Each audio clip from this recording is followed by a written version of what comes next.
Hello, Chicago! Welcome on in. It's a Victory Monday. The Bears went and won themselves a ball game yesterday. We'd almost forgotten what that felt like. Lots to break down from the victory. Caleb was at his best game as a pro. DeAndre Swift, he actually remembered how to run the football in a forward direction. The defense had itself another strong outing. So much to go from there. Can they now turn around and make it a streak? Do we dare think such things? Is optimism abounding? We will discuss that and so much more for the Bears. It's not going to be all Bears, though, no? The Blackhawks will be dropping the puck on a new season a week from tomorrow. We'll do a season preview on Connor Bedard and the boys, plus some other news from around the city. Derrick Rose announced his retirement.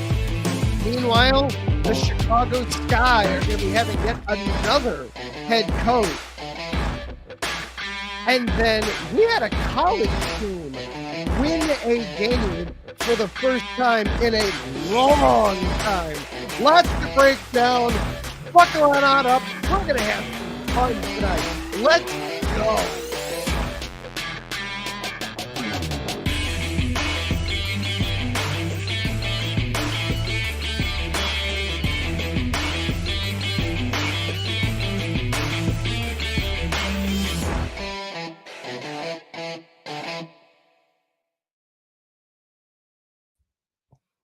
And hello and good evening. Welcome on into another episode of Chi-Town Weekly here on IE Sports Radio, your direct feed for all that is sports. I am your host, Adam Karnick. So glad that you are here with me tonight. Lots to get through in the show tonight. Going to be breaking down the Bears getting back on the winning track with a good one on the lakefront yesterday. We will dissect that one straight up at the top of the show, but then we'll also be getting in and setting the stage as the Blackhawks get ready to start the 2024-2025 season. Connor Bedard and the boys, they're not going to be as bad as last year, thank goodness.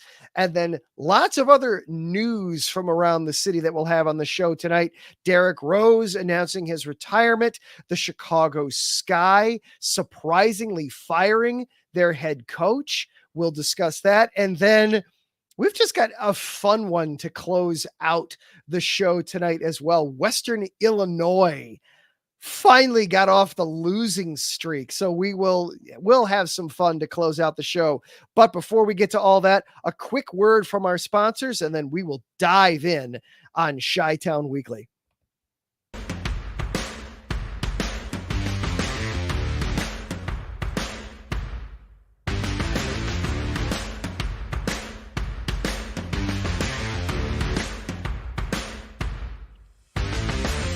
IE Sports Radio fans, this show is brought to you by Planet Jerky Premium Brisket Beef Jerky.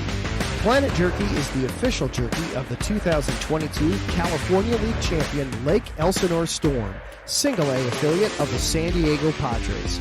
This all-brisket jerky has gluten-free options, contains no MSG, no sodium nitrate, is low in sugar, and high in protein. Go to their website at planetjerky.net and follow them on Instagram at Planet Jerky. Planet Jerky, the jerky that's on a whole other planet.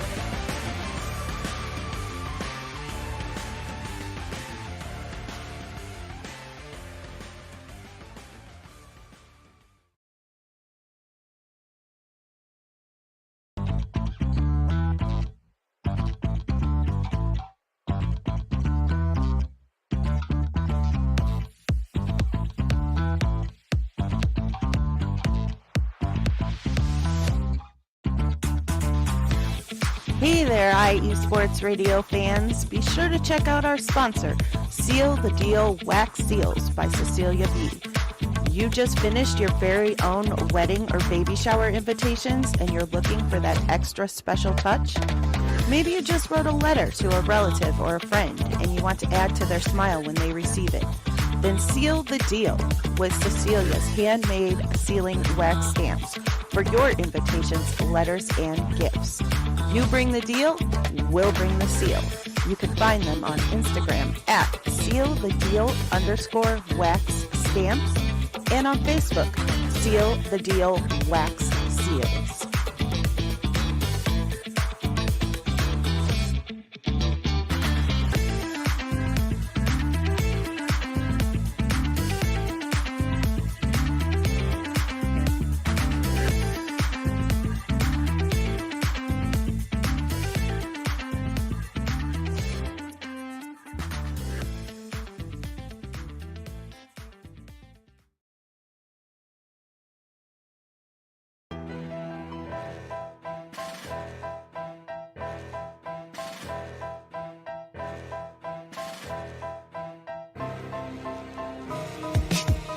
For the last 10 years, IE Sports Radio has been bringing you amazing content ranging from interviewing legendary athletes, coaches, and other authorized media personnel to building tailor-made shows dedicated to all major sports cities around the country.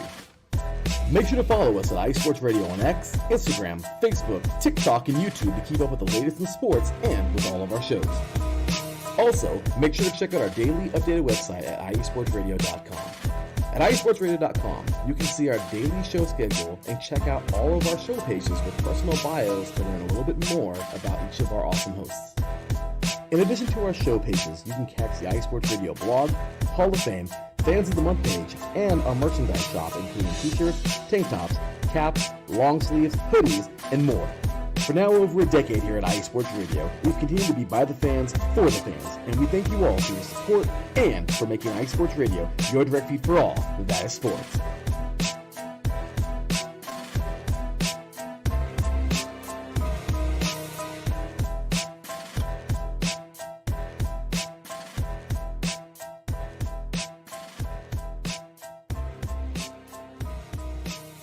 And welcome back on into the show here on IE Sports Radio. Adam Karnick, your host here for Chi-Town Weekly.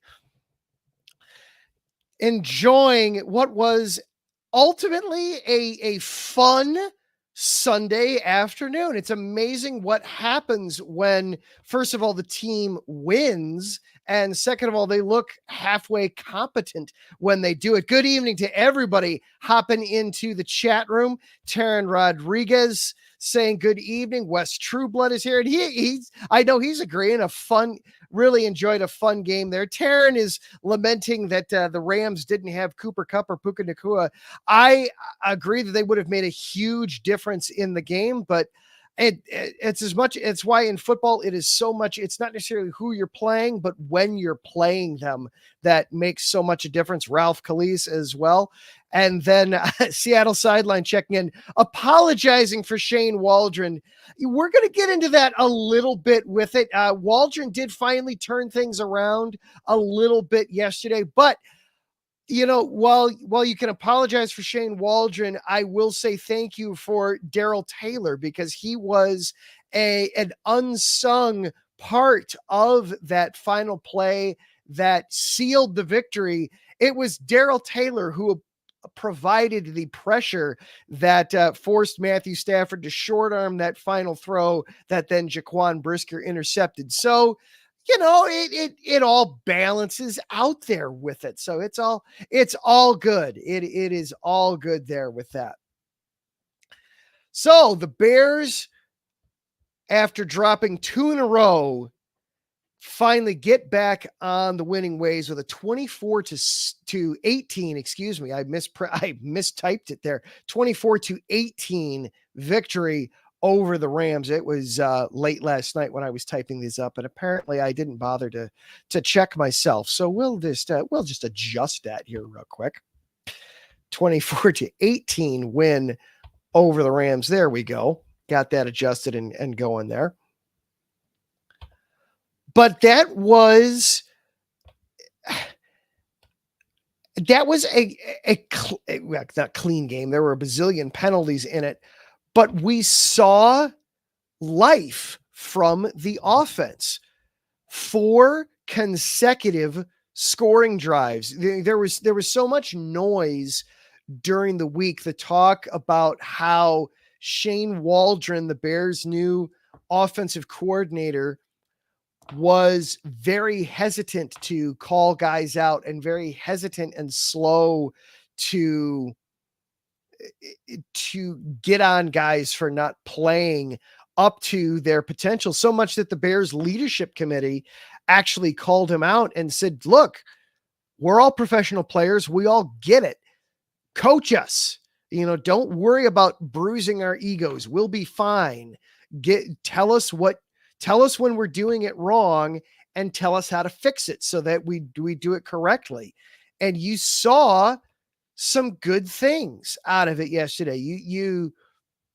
Taryn brings up the Rams offensive line being out, and that doesn't help. But at the same time, that was a level playing field because the Bears offensive line has just been truly horrendous and awful from the whole jump. The Bears offensive line is just a sieve and not preventing rushes from getting to Caleb Williams. So it all kind of balances out there with that. You saw, but there was so much good progress from the game yesterday. It's really, really where to start. First of all, what a tremendous comeback from DeAndre Swift. After only having basically 160 yards on the season, he gets basically double that just in the game yesterday between his rushing and his receiving. And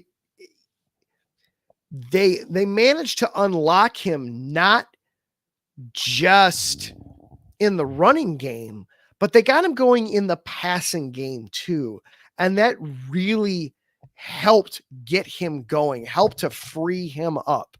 Some of it is, yes, he was a little bit more decisive with his cuts.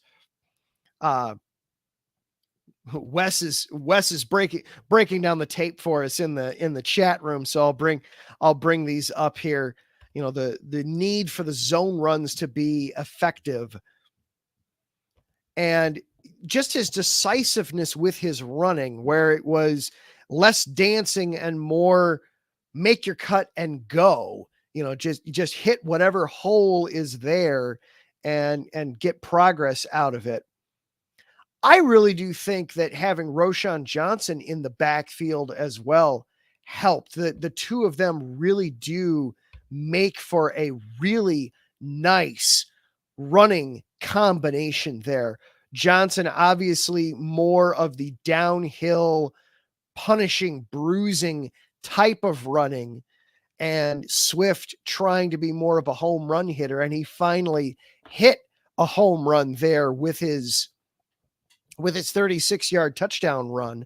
But he also made some great plays in the passing game too. And the two of them it feels like they complement each other so well and so easily with their styles. It's almost cliche anymore. We've heard so many versions and variations on it of the whether it was Ron Dane and Tiki Barber with the New York Giants 20 years ago or whatever version of it you want it to be. But you have your thunder and your lightning, you have your shifty, crafty runner, and you have your bruiser. And it feels like it can just be so effective in the NFL. And the Bears had that yesterday. They had that working, that you were able to, Johnson just simply, when you got to get a couple yards, go and get yourself a couple of yards and make somebody feel it on the way down. And then when it's, hey, they've been softened up. All right, well, let's have the faster, crafty guy go in there and pick up big chunks. They were able to do that. Caleb Williams was impressive yesterday also with his play. Obviously he doesn't have the big gaudy numbers that he did from a week ago in Indianapolis. Only had, didn't have 360 yards throwing.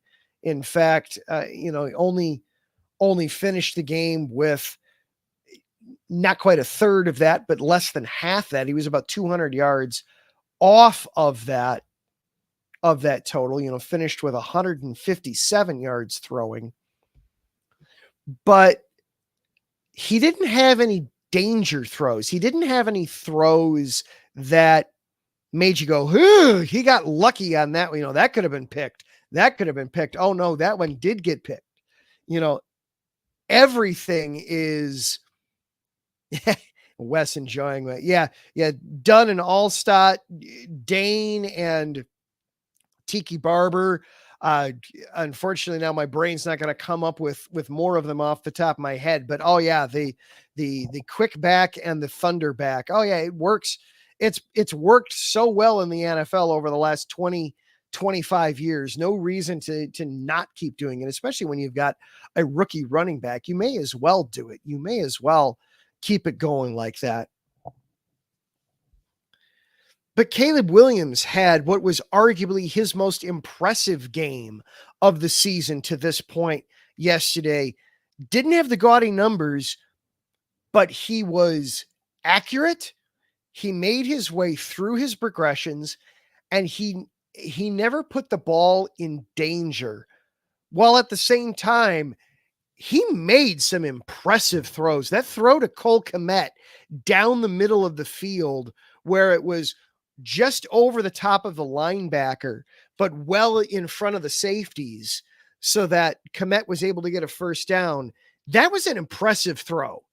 That was a very impressive throw. The touchdown to DJ Moore, hung in the pocket, and then put it right over top of a linebacker that's in man coverage, and just trust DJ to come down with it. And sure enough, DJ does. Some impressive ones. And then the one that I know, this is a play that I can imagine that Wes and a lot of other Bears fans grinned from ear to ear and pointed to. This is what's been missing from quarterback play the last few years, where Jared Verse absolutely had Williams dead to rights, and then Williams breaks out of the sack, spins out and rolls to his right, but then continued to keep his eyes up and looking downfield, and hits Swift for, ultimately it was a 9-yard gain, and they moved it back to being they called it 2nd and 1. It was really 2nd and 2, let's be honest. But the pocket collapsed. He escaped the sack, but then instead of taking off and running, kept his eyes downfield, found his outlet, and turned it into a big positive play. And I know in years past, I would have been the guy standing up and screaming and cheering and frothing at the mouth when you go see the crazy run from the quarterback at that spot. But there's something to be said for, he gets out of it, but then continues to keep his eyes downfield, because that's a defense's worst nightmare then, when it's, the guy can run, but he's still looking to throw. That's what puts guys in conflict. That's where those defensive players just don't know what to do, and they're forced to react instead of make you make a decision. They have to then get flat-footed and just wait for you to dictate as the quarterback what's going to happen.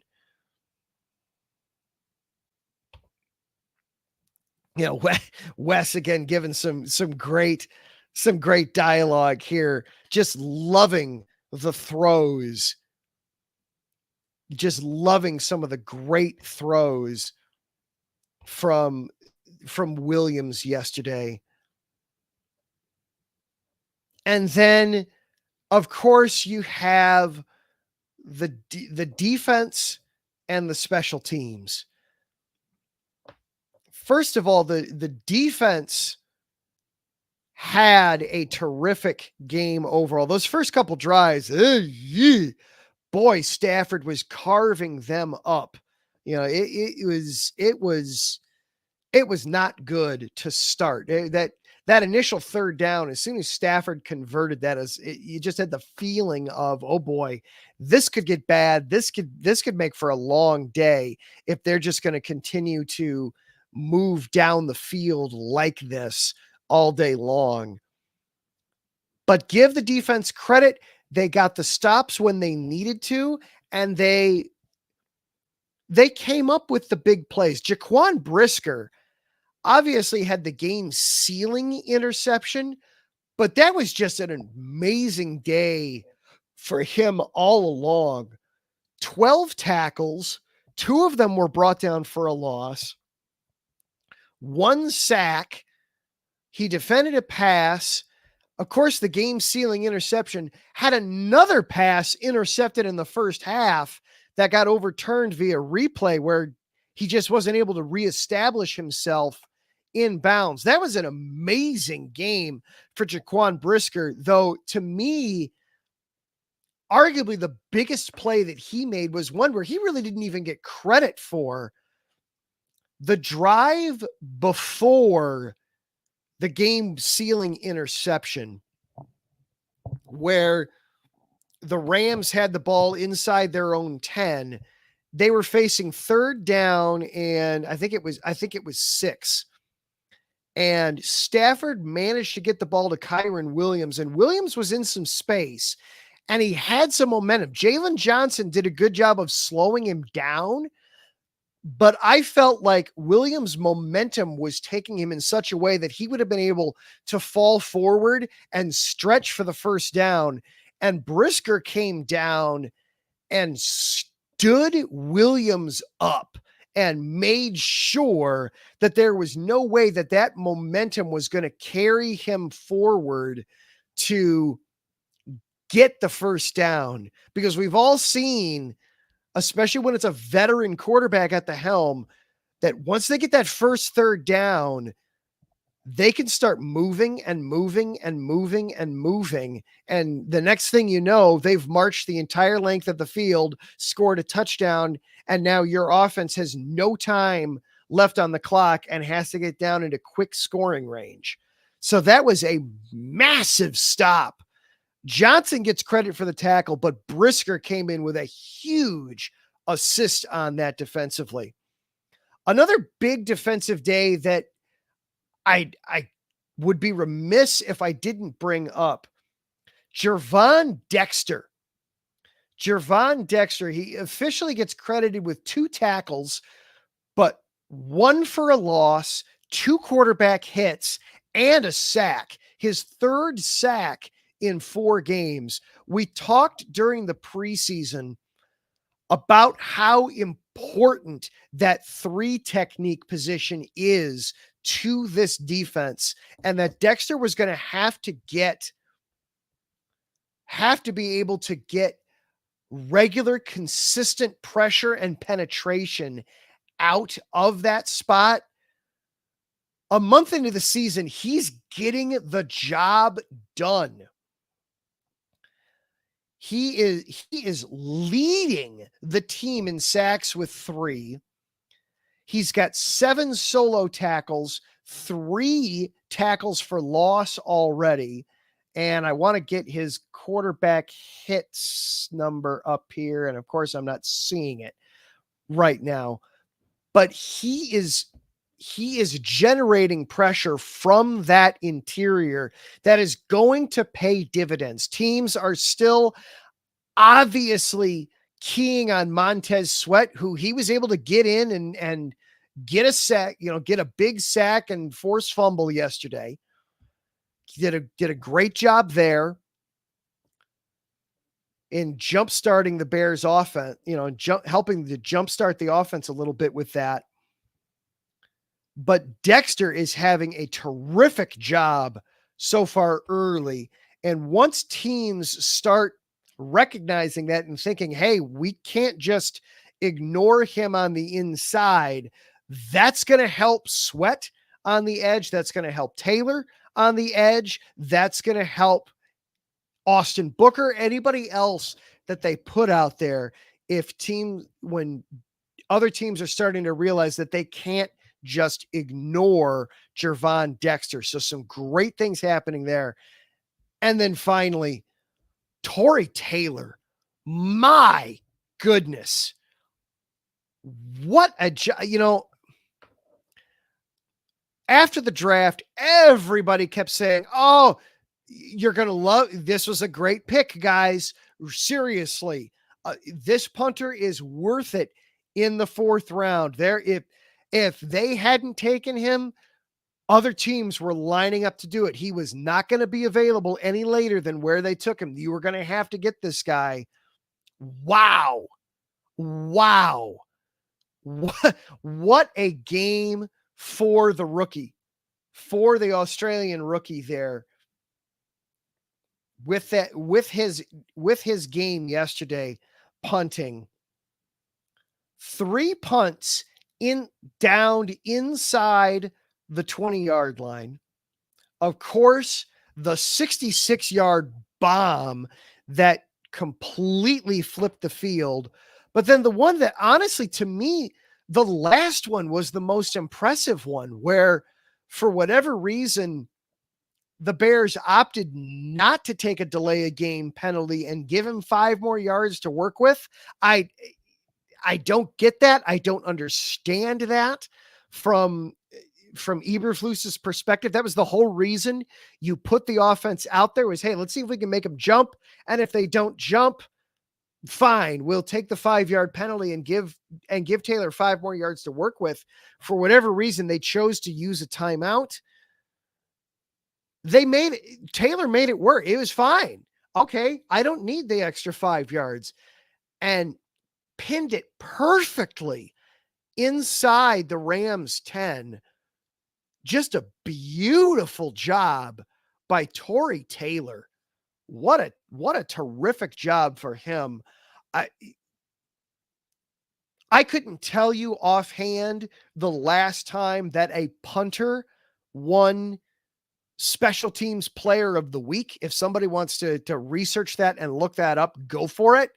Please let me know in the comments section, whether you're watching on Facebook or on Twitter or YouTube or Instagram tonight, or if you're listening later on in the week as a podcast. Feel free, hit me up on any or all of the social channels. Let me know what when the last time a punter won Special Teams Player of the Week.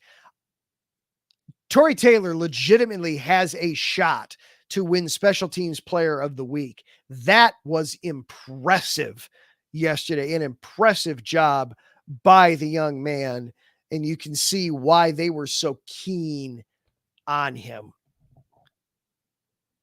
So now they're 2-2, and you've got the Carolina Panthers coming to town. It's not Bryce Young. It's not the number 1 overall pick from a year ago. He has absolutely flamed out in incredible fashion. So instead, you've got Andy Dalton, the Red Rifle. He came in and won his first start, but then they lost yesterday. And we know from his brief time here with the Bears and from watching him play, he'll give you opportunities. He will give you chances if you're willing to take them defensively. They lost yesterday 34-24 to the Bengals. That was the Bengals' first win. We saw Jamar Chase have a big catch and run for a touchdown yesterday. The Bengals got 373 yards of offense yesterday, 141 yards rushing. If the Bears can clean up the penalties, way too many pre-snap penalties again, way too many things. There's plenty there to be worked on, but there is no reason to think that the Bears cannot win this game next week, especially when you consider that they have somehow figured out how to win at home. This is now 7 consecutive victories at home at Soldier Field. It's their longest winning streak at Soldier Field in 18 years. And it's been with 3 different quarterbacks. It started with Bajent last year against the Vegas Raiders, and then all the way through to now the first 2 games this year at home. So you've got a chance to make it 8, and for just the 3rd time in the Eberflus regime, win back-to-back games. A golden opportunity here next week against the Panthers. Take advantage of it, Bears. Do not let this opportunity slip. We've seen the Vikings seem to be legit. They've gone to 4-0. The Packers, we figured they would be good. The Lions, they're playing tonight. I would expect them to win tonight. You're going to be needing these to show that you are also a capable and serviceable member of this division that is shaping up to look like it's one of the best divisions in the NFL. This is one you've got to have. This is one now you've got to have against Carolina. Carolina's shown a little bit of life with Andy Dalton. This will be the best defense that Andy Dalton has faced. And meanwhile, it'll be another opportunity for growth for this offense at home. Hopefully we'll just see things continuing to move in the right direction. We're going to take ourselves a quick break. And then on the flip side, the puck drops on the new Blackhawks season a week from tomorrow night out in Utah. Yes, Utah. Salt Lake City is now an NHL city. We will break down and we will preview the Blackhawks upcoming season next here on Chi-Town Weekly, part of IE Sports Radio, your direct feed for all that is sports. We will be right back after this.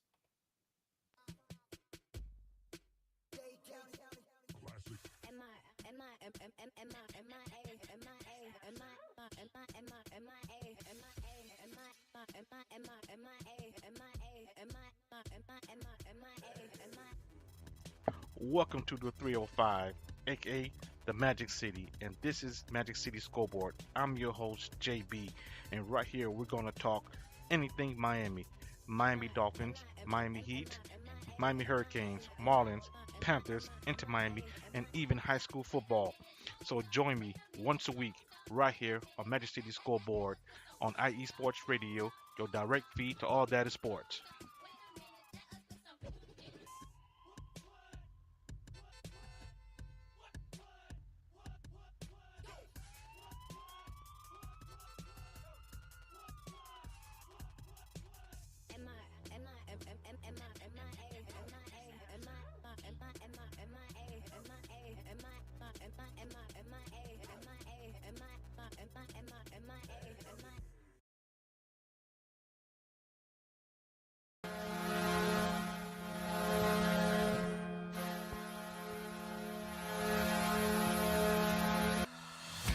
Hockey fans, I'm Adam Kernick. And I'm Zach Puplis. Together, we are the newest version of Hockey Talk on IE Sports Radio, The Neutral Zone. Zone. We love hockey, but we also know it's not everyone's first sport.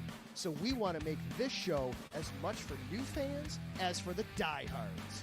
Whether you can name all the Swedes on the 08 Red Wings Stanley Cup team, or if you can't tell if Varlamov is a goalie or the latest trendy vodka, we're here to help. With facts, figures, and outrageous fans, we bring you all the hard-hitting hockey news you can handle, while still keeping it fun and on the rails. Well, mostly. So tune in every week as we go around the hockey world, from college to Canada, the minors and the majors, and everywhere in between. So bring your cellies, And your one-timers, you wicked wristas. and be sure to protect your 5-hole. Catch the Neutral Zone every week on IE Sports Radio, your direct feed for all that is sports. We promise not to pick on the Arizona Coyotes every episode.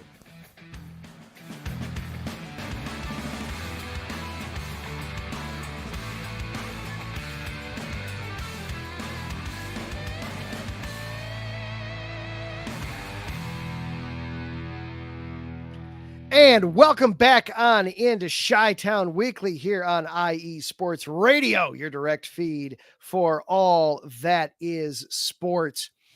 You may have just heard the promo there. Yes, my good buddy Zach and I, we will be doing the Neutral Zone. That actually we were set to start last week, and then my son apparently had other ideas. He just decided that going to bed was optional for him. So we had to skip it last week, but we will be starting tomorrow night, 8:00 Central Time. We will be getting everything set up for the hockey world. Good evening, Patty, by the way, Patty Bax checking in on Twitter.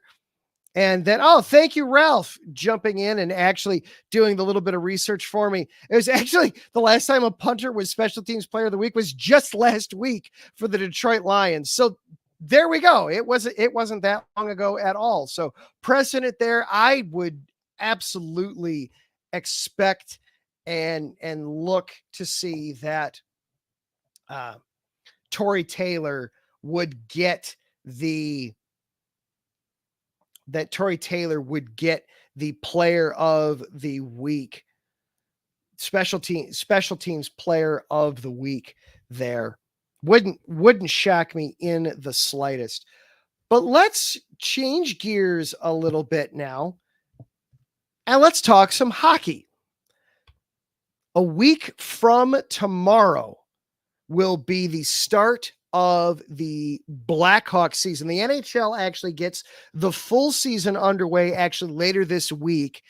Just like the NFL had an overseas game in week 1 to kick off the season, the same will be happening in the NHL. They're getting started over in Europe later this week, but the full season will then be starting next week. Obviously, last year was not a great year for the Hawks, but it wasn't expected to be. It wasn't intended to be. They finished with just 52 points on the season, last place in the Central Division. There was only one team worse than them in the entire league. A lot of that was by design. It was Connor Bedard and not a whole lot else for the Hawks last year. This year is gonna be different.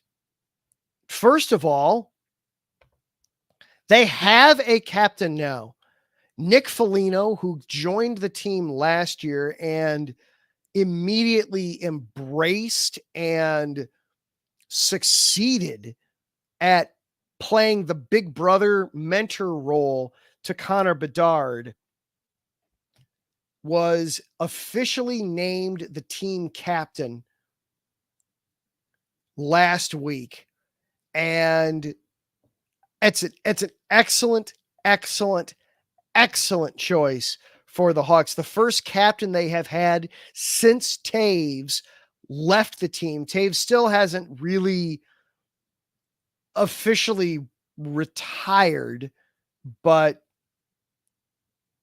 it's still, he's done. He's not going to be coming back. And so they have officially passed the torch now.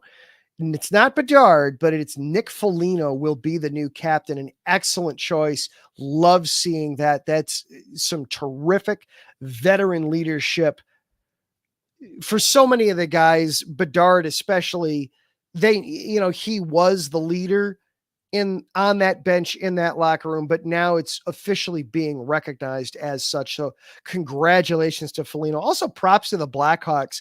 When they made the announcement, they had Foligno's kids, his children, came out with the jersey with his jersey that had already had the captain's C stitched onto the shoulder, and they came out and officially presented it to him. It was a great moment there.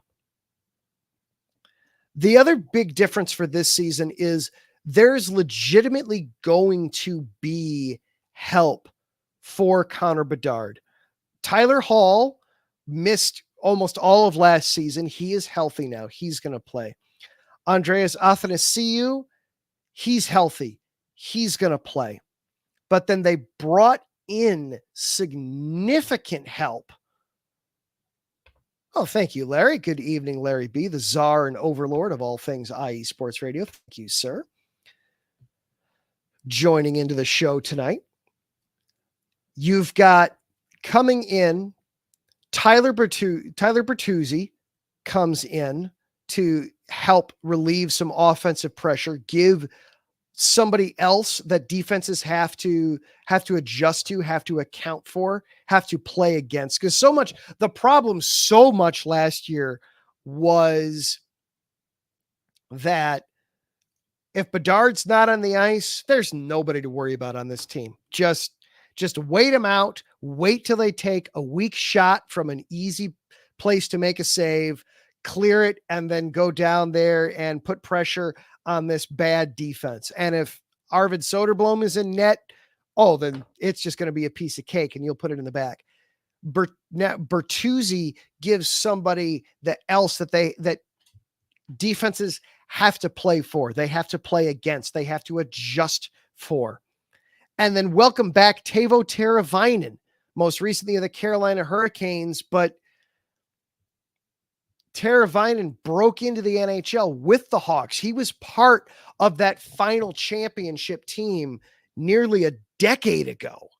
And it was a decade ago. It was the 2015, the 14-15 season. Teravainen was part of that. He wasn't exactly a rookie that year. I believe it was his second year was that year. My wife and I actually got to see him score his first ever NHL goal in 2013. That was fun.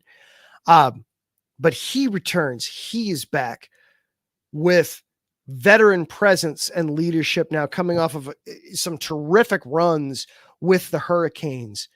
He's probably not going to be on Bedard's line with him, but that's a good thing because now teams, obviously when Bedard's not on the ice, there is going to be some relief because, all right, the young kid's not out there, but Teravainen's no slouch. He's going to be somebody that's going to be able to score and put the puck in high danger chances and lead to success. So there's going to be there's going to be reasons to keep watching the Blackhawks even when Bedard's not out there. They've got legitimate players out there now. They're still young. They are still an incredibly young team, one of the youngest teams. Philip Kurashev and a lot of the other guys out there still very young, a very young team overall, but certainly one that can make strides. And I brought up Soderblom. He might start with the team, but he's not going to be with the team for very long. The Blackhawks did a terrific job of upgrading in net. Peter Mrazek had a terrific season last year, but Soderblom was just flat out awful when he was out there. So the Blackhawks addressed their backup goalie position. Laurent Brossoit comes over, and he is going to be a terrific second goalie. Not somebody that you would necessarily want to make 30 plus starts in any given season, but 20, 25 starts, absolutely. He can give you terrific net minding presence and just allow Mrazek a couple nights off here and there without knowing that you've basically sacrificed that game, that there's zero chance that you're going to win. And there's still more youth coming. There's going to be players that don't start right away with the Hawks that I think we'll see this year. Frank Nazar and Artyom Levshinov, their first round pick this year. Nazar spent most of last season with Denver playing collegiately. He's gonna. I would imagine both he and then Levshinov was the number 2 overall choice by the Hawks. Both of them are now done collegiately. I would expect both of these guys to start in Rockford.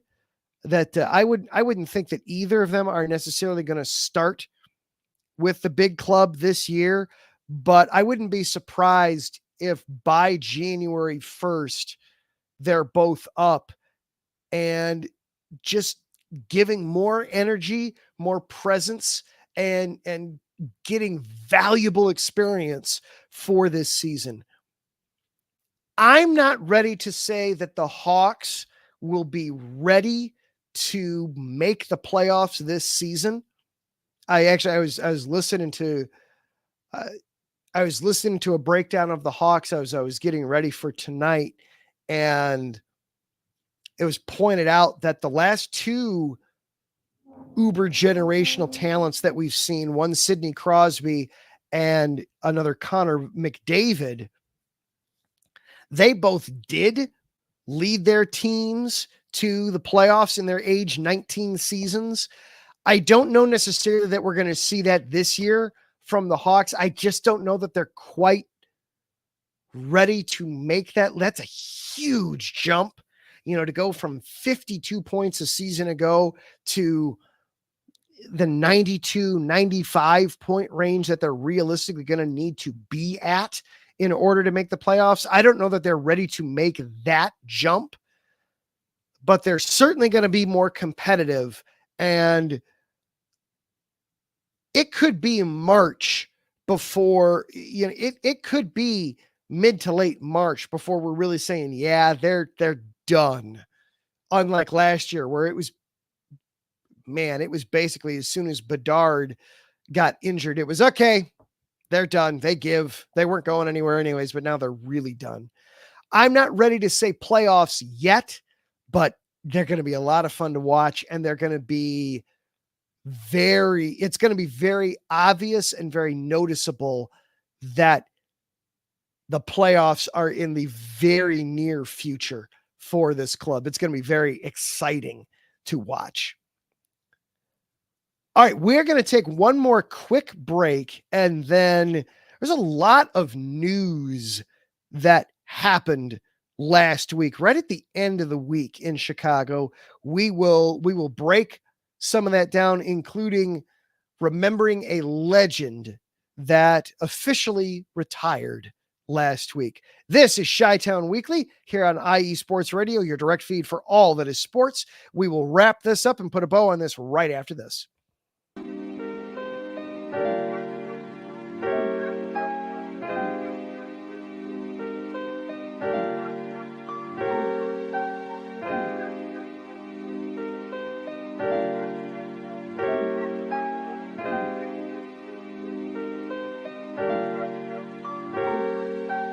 Hello, ladies and gentlemen. My name is Davidson. It's your boy, Dentarius Lava. And we are the hosts of Fast Break here on IE Sports Radio, where we discuss everything in the world of basketball from prep to the pros. You guys should definitely check us out, man. Sunday, 8 p.m. Eastern, 5 p.m. Pacific. We got all the basketball information you guys need, so we look forward to you guys listening in. And please do, because we are the best basketball show on this side of the Mississippi. And please do check us out on Twitter at FastBreakISR. D-Lock, where's our time again?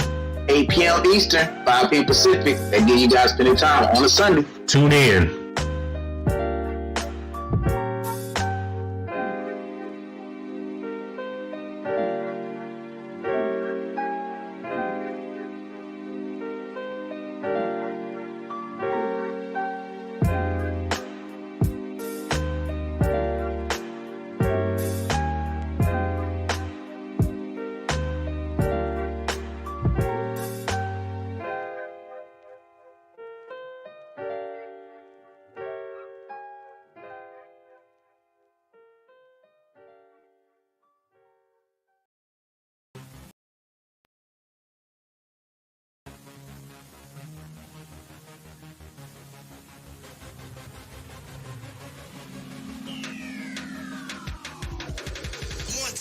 everybody. This is Taryn Rodriguez. Are you a fan of volleyball? Are you a fan of Thunder Spikes? Then I have the show for you. Set Point, where I cover NCAA men's and women's volleyball, high school boys and girls volleyball, beach volleyball, and even professional volleyball. Catch the action every week here on IE Sports Radio, your direct feed for all that is sports.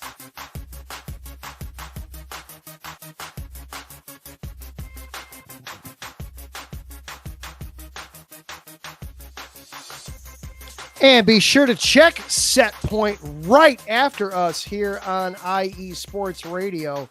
Taryn Rodriguez, amazingly enough, he's been doing Set Point for 5 years. He has been breaking down the volleyball world for IE Sports Radio. Congratulations on that, Taryn. My goodness, breaking down, following everything from beach volleyball, NCAA, professional volleyball, high school volleyball. He covers it all. He knows it all. Congratulations, Taryn. He will be on right after us. Stop in and just give him a hearty congrats while you see him. Job well done, sir. We got just a few minutes left here tonight on Chi-Town Weekly. Wanted to get through some of the news of the week from last week before we turn things over. The biggest one, of course, to hit was Derrick Rose officially announcing his retirement from the NBA. Say what you will about how it ended with Chicago. It did not end the way we all hoped that it would, but Chicago's number one son, he was a joy to watch at United Center. The fans always loved him. I got the opportunity to see him, I believe it was his rookie season. I went with the girl I was dating at the time in college. Spur of the moment, I sold a book. I had a book that I just wasn't using for college. So I sold it back to the bookstore, and it was, hey, the Bulls are home tonight. I got enough money here for a couple of tickets. You want to go? And so we drove over. Campus is a 20-minute drive to United Center, not far at all. And it was just, he was different. He was special. He was always somebody that you could tell was just destined for greatness on the court. Was never able to get the ultimate trophy, but Rookie of the Year, youngest ever MVP,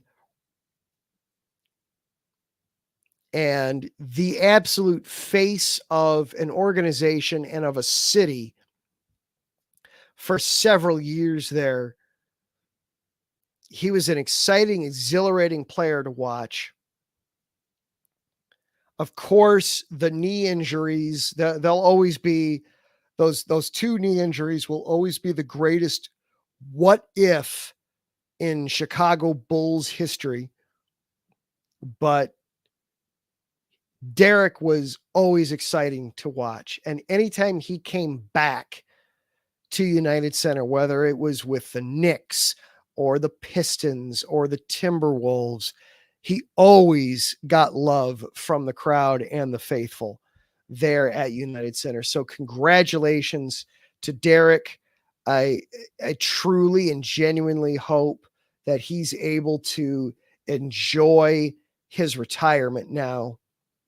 And hopefully he still feels good for all those meetings that he's going to have to go attend now that he is officially retired. There was other basketball news across Chicago though last week. Surprisingly, last Thursday, obviously the Sky season didn't end the way everybody hoped and thought that it would. 13-27 overall, but there wasn't a feeling that, oh, Coach Weatherspoon, yeah, she was a major problem. This is something that they're going to have to solve and they're going to have to fix. Yet last Thursday, the word came out, and then it officially came out last Friday that Teresa Weatherspoon was let go after just 1 year coaching the Sky. Angel Reese was caught completely by surprise. She posted on social media how devastated she was by the news. It caught her by complete surprise, completely off guard.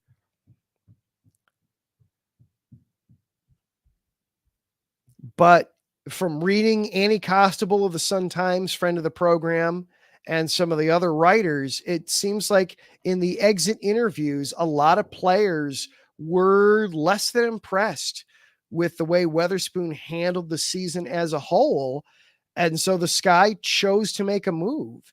So this will now, whomever they hire next, will be their fourth head coach in the span of a little over a year and a half, which is not great for the health and well-being of the organization. We will certainly keep an eye on it as that goes, and we'll see how that all breaks down.